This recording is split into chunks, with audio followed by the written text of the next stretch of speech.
विदुर नीति हिंदी अनुवाद अध्याय पहला। वैशंपायन जी कहते हैं, महाबुद्धिमान राजा धृतराष्ट्र ने द्वारपाल से कहा, मैं विदुर से मिलना चाहता हूँ, उन्हें यहाँ शीघ्र बुला लाओ।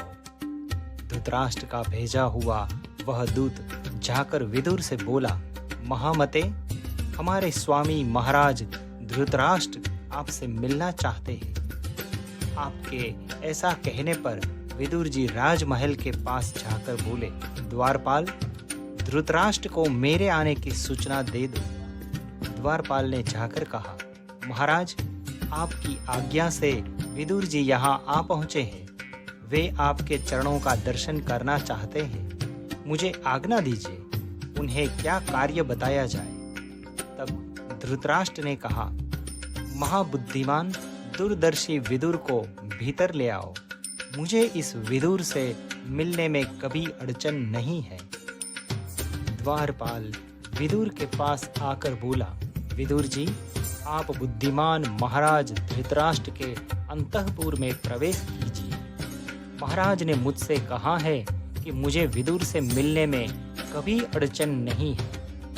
तभी वैशंपायन जी कहते हैं, तदनंतर विदुर धृतराष्ट्र के महल के भीतर जाकर चिंता में पड़े हुए राजा से हाथ जोड़कर बोले, महाप्राज्ञ, मैं विदुर हूँ, आपकी आज्ञा से यहाँ आया हूँ। यदि मेरे करने योग्य कुछ काम हो तो मैं उपस्थित हूँ, मुझे आज्ञा कीजिए।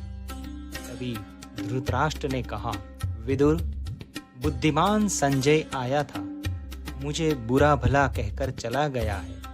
कल सभा में वह अजात शत्रु युधिष्ठिर के वचन सुनाएगा। आज मैं उस कुरुवीर युधिष्ठिर की बात न जान सका। यही मेरे अंगों को जला रहा है और इसी से मुझे अब तक जगा रखा है। तात, मैं चिंता से जलता हुआ अभी तक जग रहा हूँ। मेरे लिए जो कल्याण की बात समझो वह कहो, क्योंकि हम लोगों में तुम ही धर्म और अर्थ के ज्ञान में निपुण हो। संजय जब से पांडवों के यहाँ से लौटकर आया है, तब से मेरे मन को पूर्ण शांति नहीं मिलती। सभी इंद्रियां विफल हो रही है। कल वह क्या कहेगा, इसी बात की मुझे इस समय बड़ी भारी चिंता हो रही है। विदुर जी बोले, राजन, जिसका बलवान के साथ विरोध हो गया है, उस साधनहीन दुर्बल मनुष्य को, जिसका सब कुछ हर लिया गया है, उसको, कामी को तथा चोर को रात में जगने का रोग लग जाता है। नरेंद्र, कहीं आपका भी इन महान दोषों से संपर्क तो नहीं हो गया है? कहीं पराये धन के लोभों से तो आप कष्ट नहीं पा रहे हैं? धृतराष्ट्र ने कहा, मैं तुम्हारे धर्मयुक्त तथा कल्याण करने वाले सुंदर वचन सुनना चाहता हूँ, क्योंकि इस राजर्षि वंश में केवल तुम ही विद्वानों के भी माननीय हो। विदुर जी बोले, महाराज धृतराष्ट्र, श्रेष्ठ लक्षणों से संपन्न राजा युधिष्ठिर तीनों लोकों के स्वामी हो सकते हैं। वे आपकी आज्ञाकारी थे, पर आपने उन्हें वन में भेज दिया। आप धर्मात्मा और धर्म के जानकार होते हुए भी आंखों से अंधे होने के कारण उन्हें पहचान न सके। इसी से उनके अत्यंत विपरीत हो गए और उन्हें राज्य का भाग देने में आपकी सम्मति नहीं हुई। युधिष्ठिर में क्रूरता का अभाव, दया, धर्म, सत्य तथा पराक्रम है। वे आप में पूज्य बुद्धि रखते हैं। इन्हीं सद्गुणों के कारण वे सोच विचार कर चुपचाप बहुत से क्लेश सह रहे हैं। आप दुर्योधन, शकुनी, कर्ण तथा दुशासन जैसे अयोग्य व्यक्तियों पर राज्य का भार रखकर कैसे ऐश्वर्य वृद्धि चाहते हैं? अपने वास्तविक स्वरूप का ज्ञान, उद्योग, दुख सहने की शक्ति और धर्म में स्थिरता, ये गुण जिस मनुष्य को पुरुषार्थ से च्युत नहीं करते, वही पंडित कहलाता है। जो अच्छे कर्मों का सेवन करता और बुरे कर्मों से दूर रहता है, साथ ही जो आस्तिक और श्रद्धालु है उसके वे सद्गुण पंडित होने के लक्षण है। क्रोध, हर्ष, गर्व, लज्जा तथा अपने को पूज्य समझना, ये भाव जिसको पुरुषार्थ से भ्रष्ट नहीं करते वही पंडित कहलाता है। दूसरे लोग जिसके कर्तव्य, सलाह और पहले से किए हुए विचारों को नहीं जानते बल्कि काम पूरा होने पर ही जानते हैं, वही पंडित कहलाता है। सर्दी, गर्मी, भय, अनुराग, संपत्ति तथा दरिद्रता, ये जिसके कार्य में विघ्न नहीं डालते वही पंडित कहलाता है। जिसकी लौकिक बुद्धि धर्म और अर्थ का ही अनुसरण करती है और जो भोग को छोड़कर पुरुषार्थ का ही वर्ण करता है, वही पंडित कहलाता है। विवेकपूर्ण बुद्धि वाले पुरुष शक्ति के अनुसार काम करने की इच्छा रखते हैं और करते भी है तथा किसी वस्तु को तुच्छ समझकर उसकी अवहेलना नहीं करते। विद्वान पुरुष किसी विषय को देर तक सुनता है किंतु शीघ्र ही समझ लेता है, समझकर कर्तव्य बुद्धि से पुरुषार्थ में प्रवृत्त होता है। कामना से नहीं, बिना पूछे दूसरे के विषय में व्यर्थ कोई बात नहीं कहता है। उसका यह स्वभाव पंडित की मुख्य पहचान है।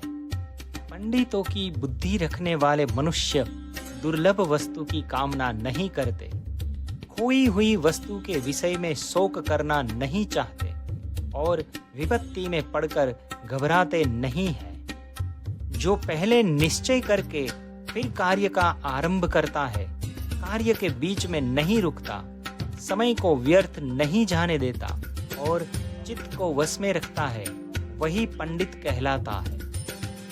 भरत कुल भूषण पंडित जन श्रेष्ठ कर्मों में रुचि रखते हैं, उन्नति के कार्य करते हैं तथा भलाई करने वालों में दोष नहीं निकालते हैं। जो अपना आदर होने पर हर्ष के मारे फूल नहीं उठता, अनादर से संतप्त नहीं होता तथा गंगा जी के कुंड के समान जिसके चित्त को क्षोभ नहीं होता, वह पंडित कहलाता है। जो संपूर्ण भौतिक पदार्थों की असलियता का ज्ञान रखता है, सब कार्यों की करने वाला, ढंग जानने वाला तथा मनुष्यों में सबसे बढ़कर उपाय का जानकार है, वही मनुष्य पंडित कहलाता है।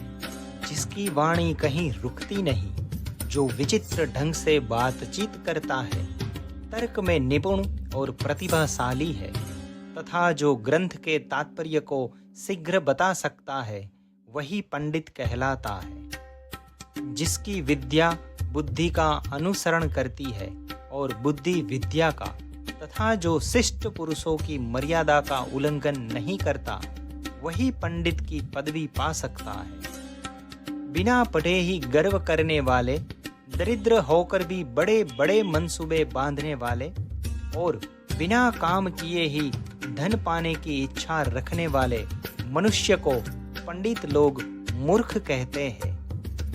जो अपना कर्तव्य छोड़कर दूसरे के कर्तव्य का पालन करता है तथा मित्र के साथ असत आचरण करता है, वह मूर्ख कहलाता है। जो न चाहने वालों को चाहता है और चाहने वालों को त्याग देता है तथा जो अपने से बलवान के साथ बैर रखता है, उसे मूढ़ विचार का मनुष्य कहते हैं। जो शत्रु को मित्र बनाता और मित्र से द्वेष करते हुए उसे कष्ट पहुंचाता है तथा सदा बुरे कर्मों का आरंभ किया करता है, उसे मूढ़ चित्त वाला कहते हैं। भरत श्रेष्ठ जो अपने कामों को व्यर्थ ही फैलाता है, सर्वत्र संदेह करता है तथा शीघ्र होने वाले काम में भी देर लगाता है, वह मूढ़ है। जो पितरों का श्राद्ध और देवताओं का पूजन नहीं करता तथा जिसे सुहद मित्र नहीं मिलता, उसे मूढ़ चित्त वाला कहते हैं। मूढ़ चित्त वाला अधम मनुष्य बिना बुलाए ही भीतर चला आता है, बिना पूछे ही बहुत बोलता है तथा अविश्वसनीय मनुष्यों पर भी विश्वास करता है। स्वयं दोष युक्त बर्ताव करते हुए भी जो दूसरे पर उसके दोष बताकर आक्षेप करता है तथा जो असमर्थ होते हुए भी व्यर्थ का क्रोध करता है, वह मनुष्य महामूर्ख है।